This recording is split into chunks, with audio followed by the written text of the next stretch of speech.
What's going on, Not Move Nation? Welcome to the Not Move podcast. Today is October 29th at 4:34 p.m. Eastern Time. We have a lot of NBA games on today. First off, I'd like to give a shout out to the followers, subscribers, and supporters. We appreciate you guys here at the Not Move podcast. And then a special thanks to the sponsors, BetUS, MyBookie.ag, Walmart.com, Open Goal, and the MLB and NFL Pro Shops.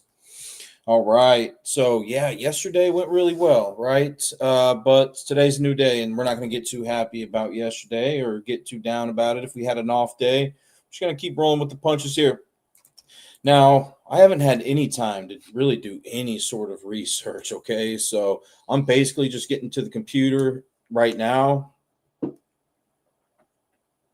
you guys have any questions, feel free to let me know. First thing I like to do is start off with the injury updates. And I'm using the FanDuel Daily Fantasy app, and it looks like their player injury updates are identical to rotowire.com, ROTOwire.com. So I think they do a great job at, providing those updates. I have seen some late scratches before. That will happen from time to time. Sometimes, the lineups are confirmed, and then 10 minutes, 5 minutes until tip-off, a player gets ruled out. That's rare, but it does happen. But other than that, it seems like they do a fantastic job. Okay, so let's run down the list here. Luka Doncic has been ruled out. Yeah, he's out for about a week, and that was on October 26th. So today's the 29th. Anthony Davis, probable to play. Center/power forward for the Dallas Mavericks. He's probable. Zion Williamson, power forward for the New Orleans Pelicans, is questionable with a foot issue tonight against the Nuggets. Anthony Edwards will miss 2 weeks of action, is what they're saying. And they updated that on October 27th, so 2 days ago. So Anthony Edwards, shooting guard/small forward, out today for the Minnesota Timberwolves. Jalen Johnson, small forward/power forward for the Atlanta Hawks, has been listed as probable. Looks like he's dealing with some sort of an ankle issue, but probable, meaning that he is likely to play in this game.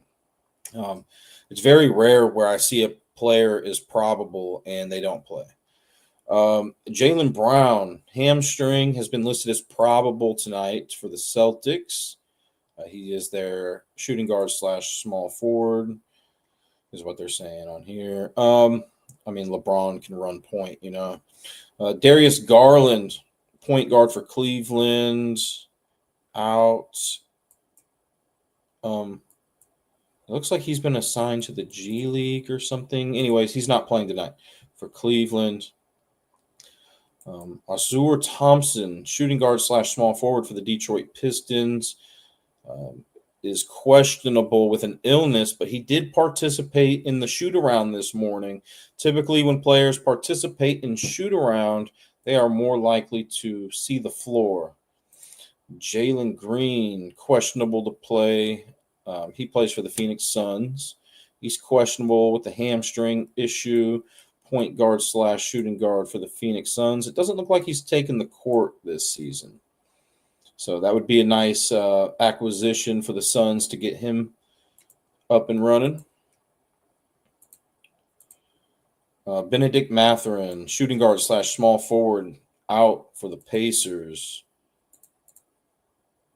He's considered week to week. He could be out for a little bit of time. Andrew Nembhard, out, point guard/shooting guard for the Pacers. Looks like the Pacers are a little depleted right now. Kobe White, I don't know if he's seen any time with the Bulls this season. Doesn't look like it. He is out tonight. He's their point guard/shooting guard. Dylan Brooks, out of this game tonight for Phoenix against the Grizzlies. I think he led this team in usage rate after the second game or so that they had. If they don't get Jalen Green back, I could see, Booker receiving a heavy workload in this one. Aldama, power forward / center for the Memphis Grizzlies, is questionable to play. Keegan Murray for Sacramento, power forward / small forward, out, it looks like.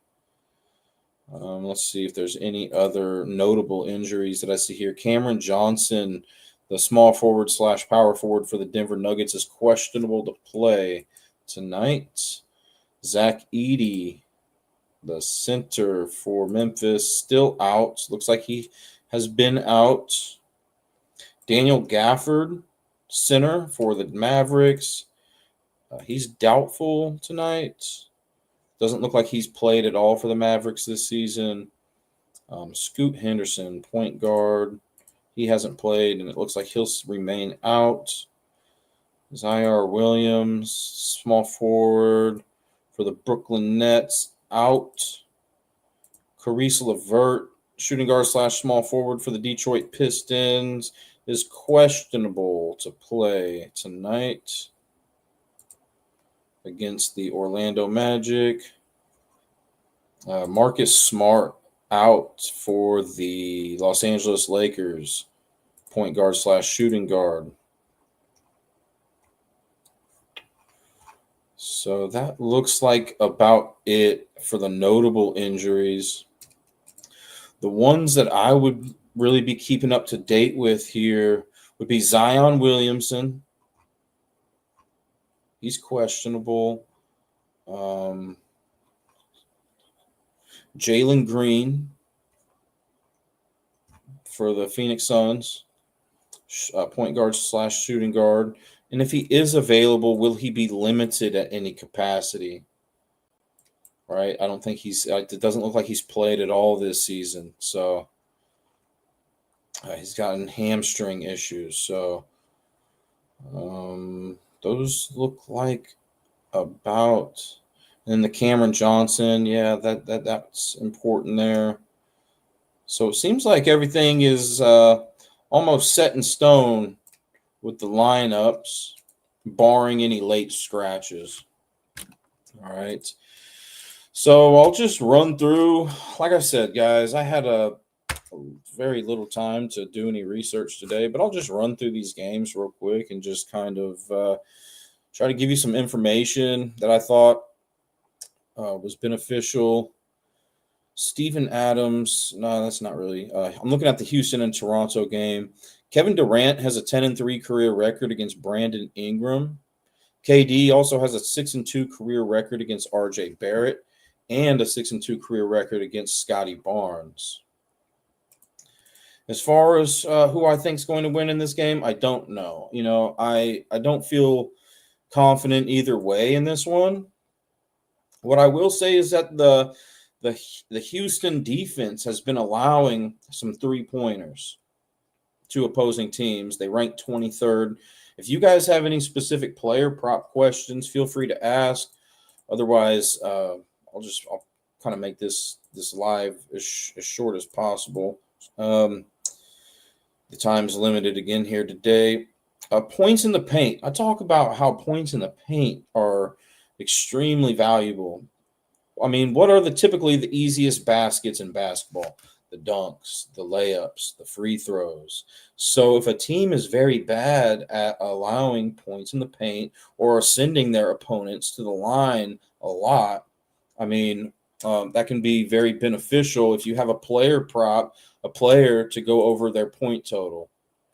All right, so I see Toronto has allowed, they rank 20th in points in the paint allowed per game this season. So I'm going to go look at points in the paint leaders. Usually I have this stuff already ready, but I've been real busy today. So I'm just basically getting to the computer here. So we'll look at points in the paint leaders here in just a second for Houston. But don't let these year's statistics fool you. The paint allowed per game. Because we've only had, 4 or 5 games. So some of these numbers may not be, as accurate as they will be here within the next week or so. But I want to look at last season. I want to look at the points in the paint allowed per game last season and see if Toronto is vulnerable to that as well. Yeah, so they ranked 20th. And I want to make sure I didn't have a typo here. They ranked 20th this season. No, last season they ranked 20th. This season they ranked 21st.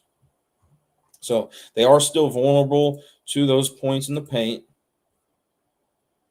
And I wonder if I did this for everyone for points in the paint. Doesn't, yeah, I may have. Okay. Anyways, let's just make sure that we're getting current data here. Just want to make sure I don't have any typos here. Okay, that's good. Okay, so it looks like the numbers are a little off. Oh, well, maybe that's because whenever I, so I'm looking at my sheet over here and I'm like, these numbers are a little bit off. Sometimes the sources that I use, so right now I'm looking at teamrankings.com. Now, I appreciate the work you guys do, teamrankings.com, but sometimes I am a little quick to do my research and they don't update their websites, until after I've done some research. So that's another thing that's tough with basketball. It's a quick turnaround. There's basically a game on every day, at least one game on every day. And sometimes you're working with a day old data. But yeah, it looks like Toronto was vulnerable to that last season. All right.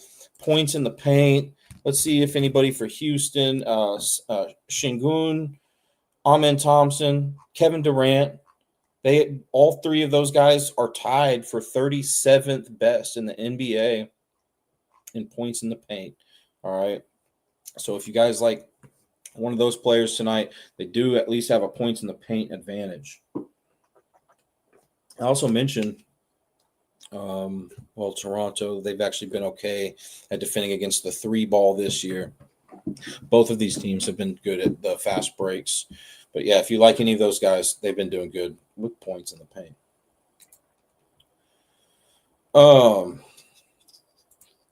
Let's see here. Cleveland at Boston.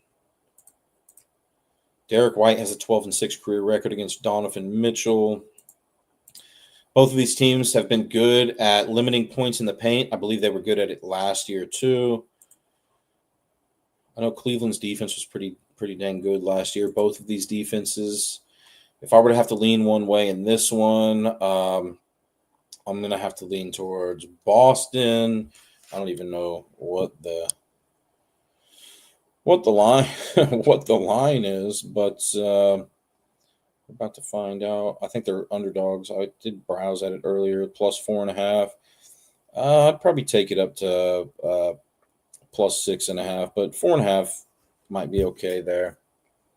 That's just the way I would lean on this limited information. I really got on here to get you guys those injury updates, and then just give you a little bit more insight here. Orlando at Detroit. Orlando has won the last 8 out of 10 games against Detroit. Desmond Bane has a 2-0 career record against Cade Cunningham. Banchero has a 5-1 career record against Cade Cunningham. Tobias Harris does have a 6-2 career record against Banchero and 9-3 against Franz Wagner. Orlando, they've been allowing a lot of points in the paint this season. From my memory, I don't think that was the same last season. Let's look. Yes, they ranked second best in the NBA in points in the paint allowed per game last year. All right, so they currently ranked 27th. So I think that could be a number that's not telling the full story, but maybe you do think, you've been watching NBA. Maybe you think that Orlando is vulnerable to those points in the paint this season. Well, the guys that could have a big advantage there for Detroit are Azur Thompson, ranks 25th in points in the paint this season. And then Jalen Duren ranks 43rd in points in the paint this season. I'd have to lean towards Orlando in this one with the limited information that I have. Orlando minus 1.5.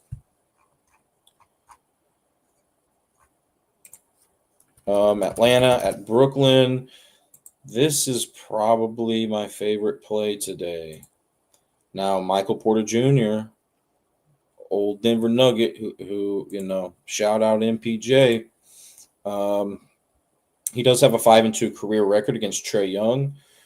Yeah, I think some of that may have been because he played with Denver, right? But I think this will be my favorite play today. Now, the line is at 8.5. I would probably take it to sometimes when you play these teams that are supposed to win, sometimes we got to toggle that line down a little bit.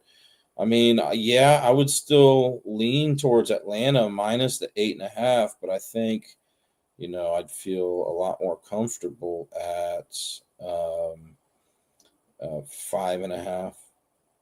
It's heavily juiced, So, without moving the line, is that my favorite play today?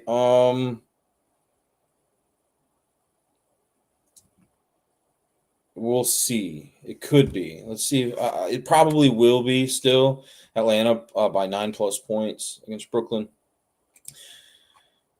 And then points in the paint allowed per game. Looks like both of these teams have been vulnerable to that this year. Yeah, Atlanta allows the second most points in the paint per game. And then Brooklyn allows the fifth most points in the paint per game. So there could be a lot of points in the paint in this one. And then for Atlanta, Jalen Johnson ranked 6th best in the NBA in points in the paint per game this season. Okongwu ranks 25th in the NBA in points in the paint per game this year. And then for Brooklyn, it's going to be Claxton. He ranks 43rd. So it looks like the Atlanta Hawks have some players, a couple of players that are ranked well above Brooklyn's top guy. I'm looking at the top 50 points in the paint scores in the NBA. So, yeah, right now Atlanta is still my favorite play, even with that minus 8.5. Once again, I'd feel a lot better with maybe minus 5.5 or something like that. Okay, so Sacramento at Chicago. Sabonis has a 7-2 career record against Josh Giddey. Sabonis also has a 12-3 career record against Levine. Chicago, I remember this year, yeah, they've allowed the most points in the paint per game this season. They allowed the most points in the paint per game last season. So these guys have been very vulnerable to points in the paint allowed per game. And Sacramento, their top points in the paint guys are Sabonis. He ranks 37th best in the NBA right now in points in the paint per game. And then Zach LaVine, Zach LaVine is also in a revenge spot tonight, right? He used to rock with the Bulls, and now he's with the Kings. So, from my understanding, Zach LaVine's a pretty good three-point shooter, okay? And it looks like Chicago has allowed the fewest three-point field goals. When I looked this morning, three-point field goals allowed per game, NBA, when I looked this morning, yeah, Chicago has allowed the fewest three-point field goals to opposing teams. So I feel like that takes away one of LaVine's strengths if that number stands correct, So maybe this is a game where they're focused on Sabonis a little bit more. Now, on the flip side, Sacramento has been very vulnerable to the three ball this year. Or no, that was last year. Sorry. And they've been really good against it this year. So, but yeah. And with Kobe White being out, I mean, that's a huge loss right now for the Bulls. It's basically Giddey that's operating that offense. So, yeah, I think so. Sabonis definitely has a big advantage tonight in that paint, and same with Levine. And I don't necessarily feel comfortable enough with that game. I would honestly, I don't know how they get it done, but I'd lean towards Chicago.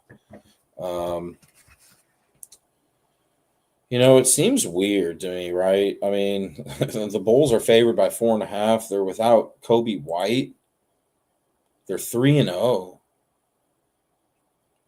And I'm looking at this Kings lineup. I mean, it doesn't look bad. You know what I mean? Levine, DeRozan, Sabonis, Russell Westbrook, Dennis Schroeder. So, but yeah, I mean, I'll still lean with the Bulls minus that 4.5. Indiana at Dallas. I don't necessarily feel confident enough to let me steer you away from that, though. All right. Probably with anything today with this limited research, but hopefully, this is helping you a little bit. Once again, if you have any specific player prop questions, feel free to ask. In Indianapolis, still in football mode. Indiana at Dallas. Indiana's won 4 in a row against Dallas. Dallas has allowed the third most points in the paint per game this season. Points in the paint leaders for Indiana are going to be Benedict Mathurin, who I think we said was out, right? Yeah. So, I'm looking at this lineup, and I think Pascal Siakam could get a very heavy workload tonight. Indiana Pacers usage rate is what I can type into my search engine here. And I want the player usage rate for the Pacers. Yeah, that'll work. Player. No, I don't want that. I want player usage rate. Looking at statmuse.com. I've mentioned on previous shows that sometimes statmuse.com and NBA.com have two different numbers, but the numbers are relatively close in regards to usage rate. I really just like the StatMuse layout a little bit better. So Siakam, 30.4% usage rate. And then it's Benedict Mathurin, who's out. All right. Maybe Obi Toppin get some more work here today. He's out. Wow. Nimhard. So yeah, he's out. I think Siakam, man, is going to get a heavy dose tonight. And we can look real quick at NBA defense versus position, okay? And just see how Siakam is projected to be the small forward tonight. Let's see how many points per game Dallas is allowing this season to small forwards. Looks like they've been limiting them pretty good. I mean, I know Siakam as a power forward, okay, and Dallas has allowed the fourth most points per game to power forwards this season. Obviously, there's so many other factors to look into, but I do think Siakam will see a very heavy workload tonight, and he ranks 27th best in the NBA in points in the paint per game. Dallas is ranked third worst in points in the paint allowed per game. So I think Siakam has a very big advantage in regards to that. I might be mistaken, but I think Siakam could also, this is a player that I would be looking into. Fast break. I'm looking for fast break points leaders. If I'm not mistaken, he's pretty decent at fast breaks. Yeah. He looks like he's up there in the rankings. Hold on. I need to go to something else here. I don't want team rankings. I want player statistics. Sorry, guys.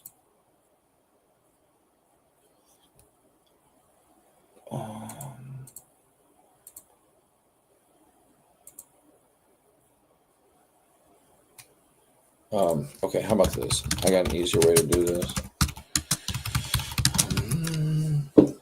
Yeah, shout out to Walmart.com. If you guys scan that QR code, it'll take you to all the things you can get deals on and stuff. Got some good deals in there. Open goal. Okay, I was looking at fast break points per game, right? And I kind of want 3-pointers as well. Okay, fast break points per game scored this season. Yes, the fast break is advantageous when you pair that with points in the paint and all that stuff. But I'm not seeing Siakam high on this list, or at least in the top 50. So maybe I'm mistaken, but he does rank 76th best in the league. I think that could, maybe add a few more points if he can get a fast break or two. I would have to lean towards Indiana covering that. They were 6.5 earlier. I think I just saw them at 5.5. I would feel better at plus 6.5, but 5.5 I think is manageable.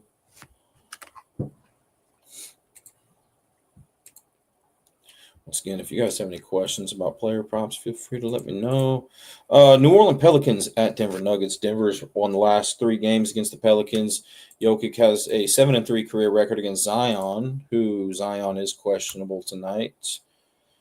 Points in the paint allowed per game. It looks like the Pelicans have been vulnerable to that this season.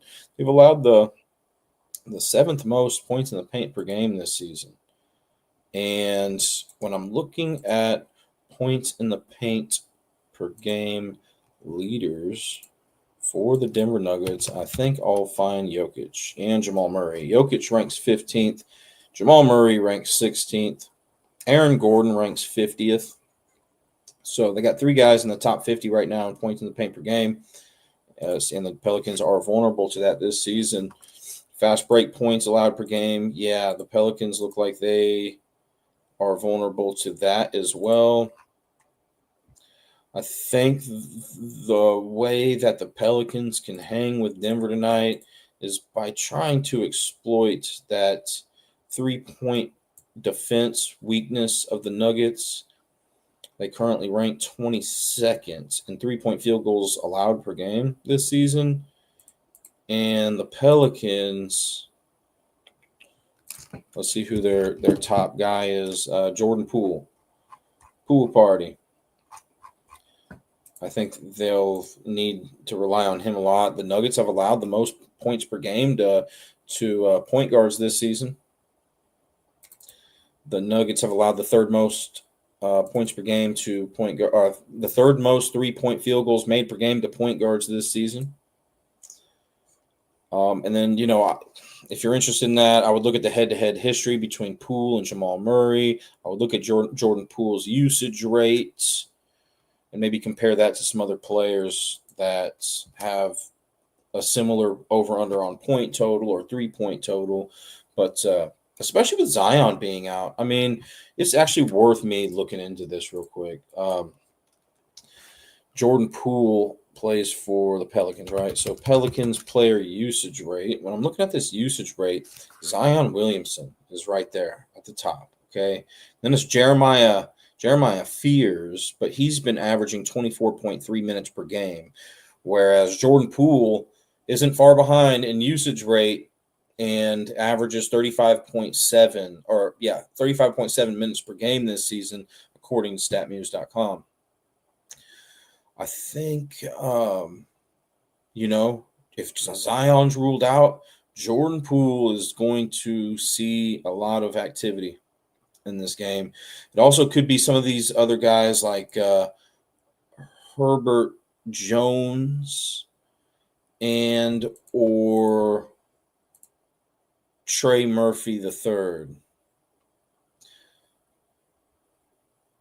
Those would be the other 2 guys that I would see getting an increase of work tonight if Zion's ruled out.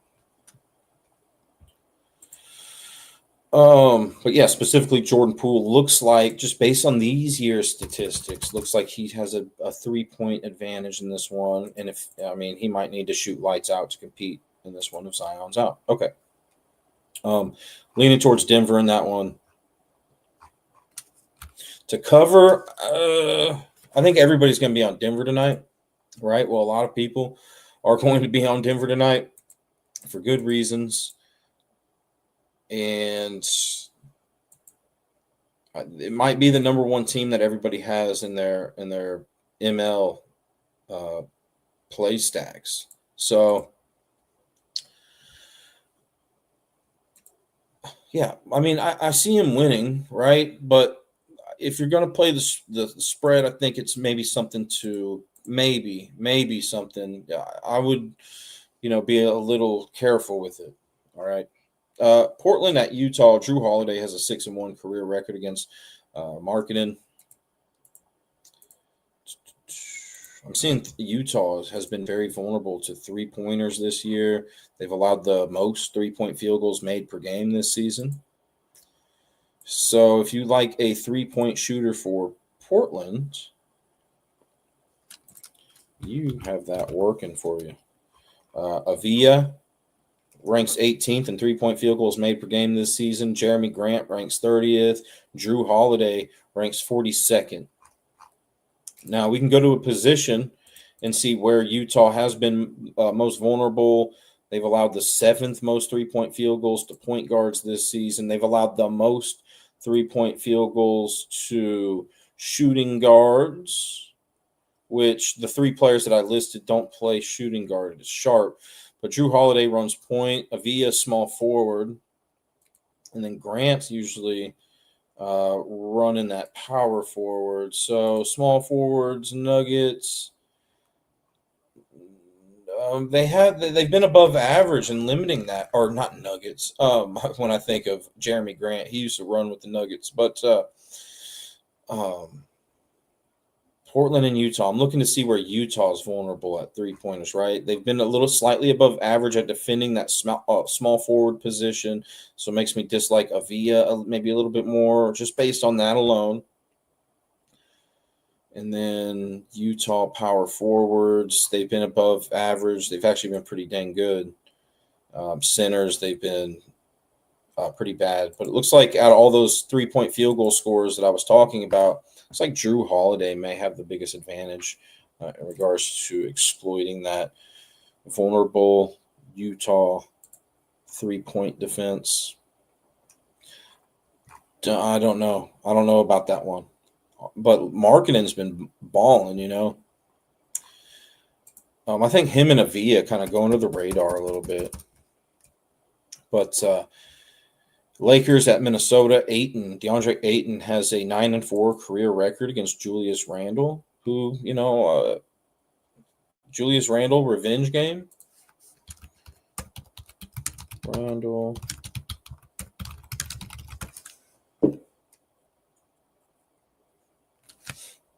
He used to run with the Lakers.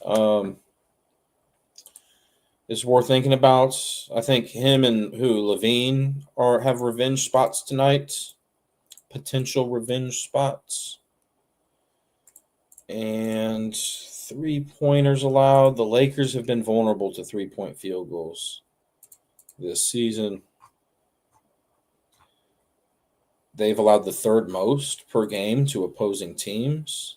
They've allowed the most to point guards.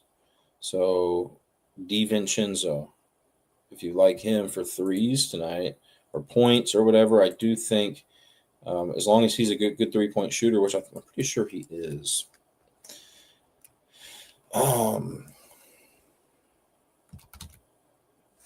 Yeah, he ranks 2nd best on the team in 3-point field goals made per game. And with Anthony Edwards being out, he could be called upon to shoot an extra couple of 3s. So I think DiVincenzo is somebody to look out for. Julius Randle's just simply because it's a revenge spot for him. And then I would have to lean towards Minnesota. Minnesota minus 7.5. Yeah, sure, but I'd probably take it to 5.5 or 6.5. But yeah, I'd still lean at him 7.5. Minnesota. Because as I mentioned, Doncic is out, and LeBron and Marcus Smart. They have a very unhealthy team right now. I know Minnesota's without Ant-Man, but I still have to lean towards Minnesota getting the job done at home tonight. Minus that 7.5. Memphis at Phoenix. Memphis has won 5 games in a row against Phoenix. Jaren Jackson Jr. has an 8-5 career record against Booker. Morant has an 8-4 career record against Phoenix. I have to lean towards Phoenix in this one, plus that 1.5.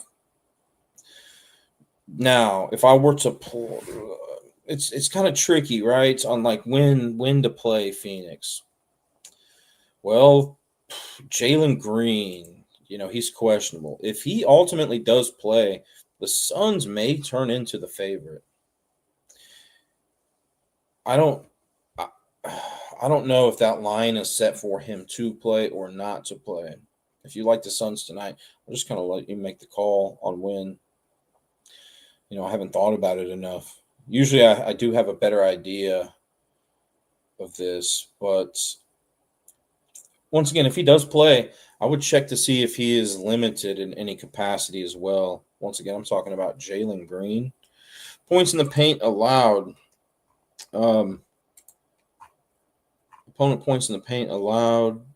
Both of these teams have been below average this season.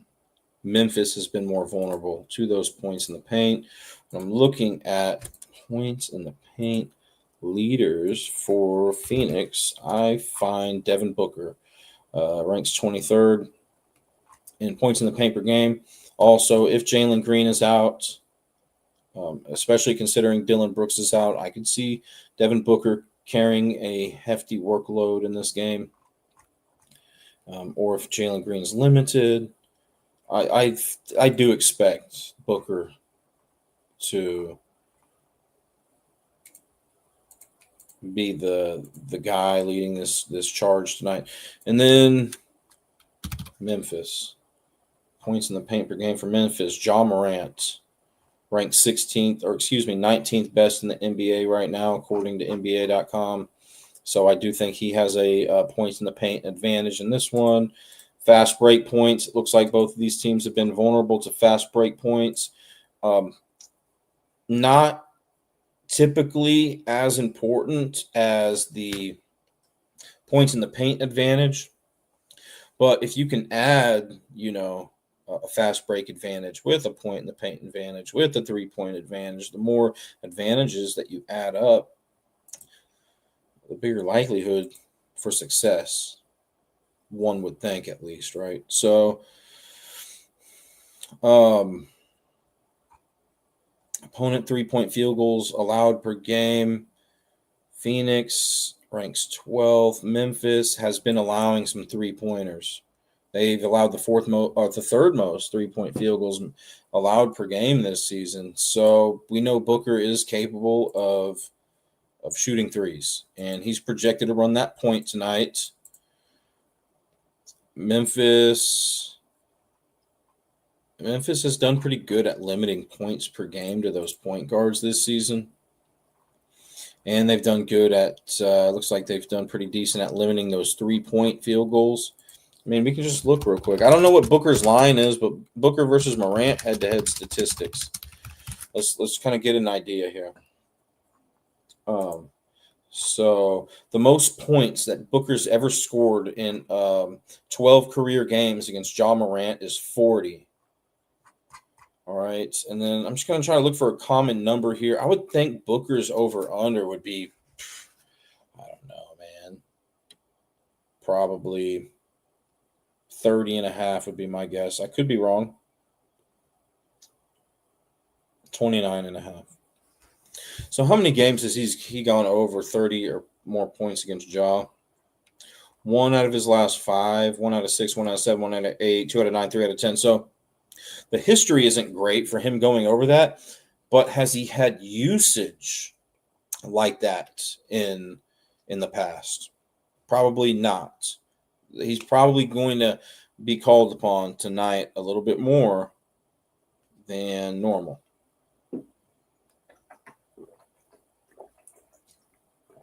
One would think.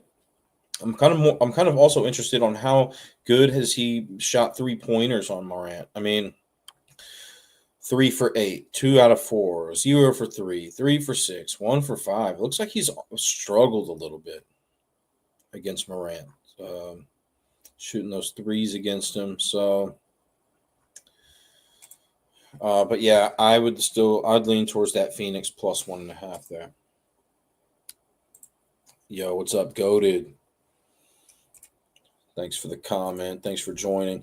Yeah, I'm just, running down these player injury updates. If you guys have any player prop questions or questions about anything, feel free to let me know.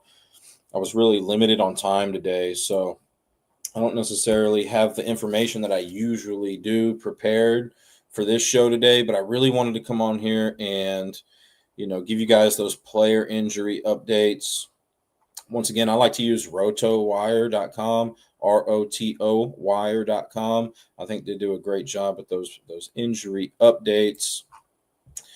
And, I kind of did browse triple-double props earlier this morning. Nothing really stuck out to me.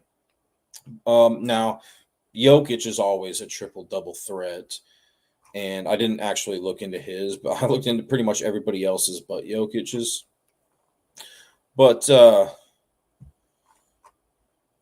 I think the one that looked the most interesting was Sabonis. But his looked interesting. I think it was last night or the night before, right? His looked pretty decent. He had good history against whoever he played in his last game and didn't get that triple-double. But Sabonis versus the Bulls statistics. By the way, I'm still leaning. I am leaning with the Bulls in that one.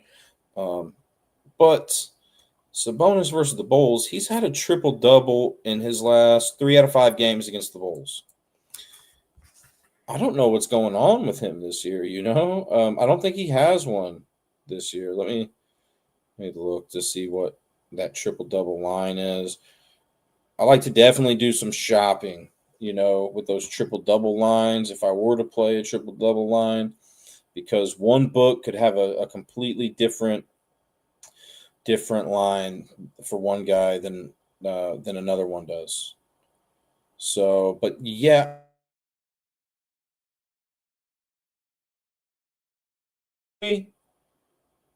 that seemed like the most interesting prop. Also, I mean, we talked about Chicago being vulnerable to points in the paint allowed per game. Let's go look at what the Bulls, opponent assist allowed per game this season. Assist allowed per game NBA. Opponent assists allowed per game. Let's see where Sabonis may have the most trouble getting that triple-double.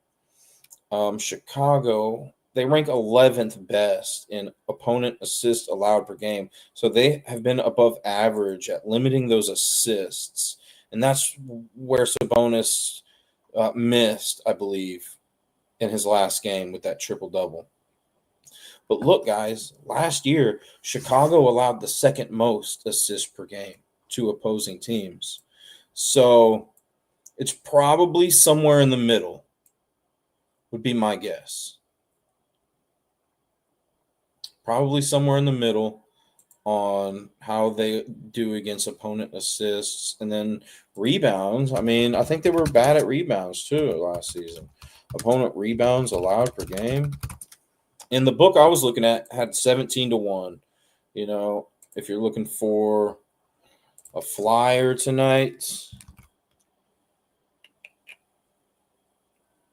I saw a pretty popular guy on social media post Sabonis triple-double yesterday, and man, it probably You guys know how it is sometimes. Sometimes you're one day early.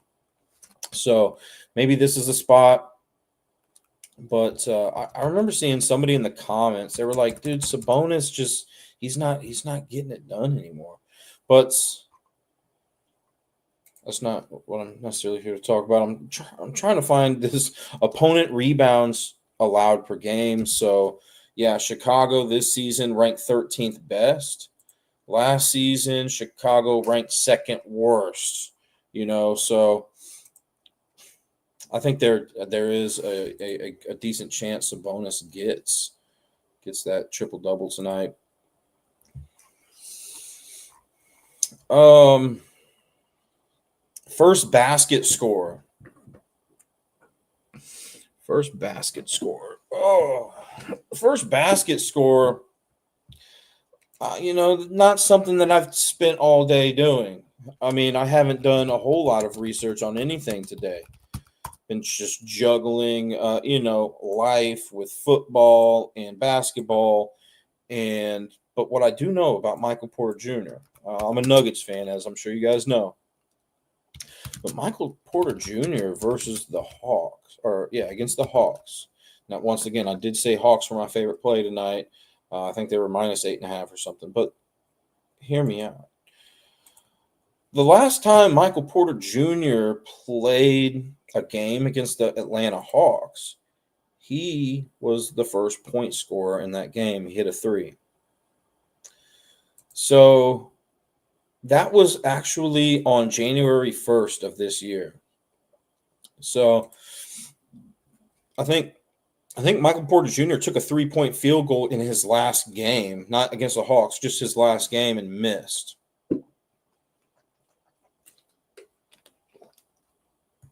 But I could see him possibly doing it here tonight. But still, yeah, Atlanta would be my favorite play of the day. But what else? What else do you guys want to talk about? I mean, that was about it, guys. I think the most notable injuries to keep up to date with are Zion. He's questionable. Let me see if any other player injury updates have come through. Jalen Green, questionable.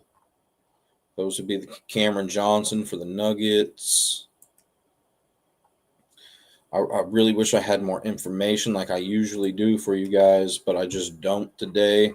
But I did want to, make an appearance, trying to be consistent with you guys as much as possible. Like I said, it's been tough, but I try not to make excuses here. Thank you guys. Thank you for the support. Thank you for all the likes, shares, subscribes, everything. Even if you're just hanging out, stopping by, we appreciate that too. Also, I'd like to give a special thanks to BetUS, MyBookie.ag, Walmart.com, Open Goal, NFL, and MLB Pro Shops. Thank you guys so much. Those are the sponsors. And yeah, good luck tonight, guys. Tomorrow we have an NFL game on. It is the Baltimore Ravens at Miami Dolphins. So usually we do a show for every day that there's a football game, whether it be Thursday night football, Monday night football, Thanksgiving, or even the Sunday, on a Sunday. So now with NBA, I've told you guys already, with NBA back, that's, I know a lot of people like NFL, and that's basically the sport, the go-to sport. But like personally, my heart is with the NBA right now, and it shows because I'm looking over here on this NFL sheet, and I don't have any information ready for these upcoming shows. But yeah, I mean, it sounds like I'm gonna have to get to work and get you guys at least some of the stuff that we usually cover for these games. So yeah, let's plan on being back here tomorrow night. I really could have taken this time that I was doing this show to be doing this NFL research, but I love the NBA. So, that's where my heart and my mind is right now. And I just wanted to look real quick before we get out of here what the NBA slate looks like for tomorrow, Thursday. Usually there's about 4 games on. Cool. All right. Well, I'll see you guys tomorrow. Thank you so much for stopping in, and have a great day. Good luck. Not moved. This non-casual podcast may not be reproduced, retransmitted, or reused without the authorized written consent of the Not Moved Podcast Network. Thank you, and we hope you enjoyed today's broadcast.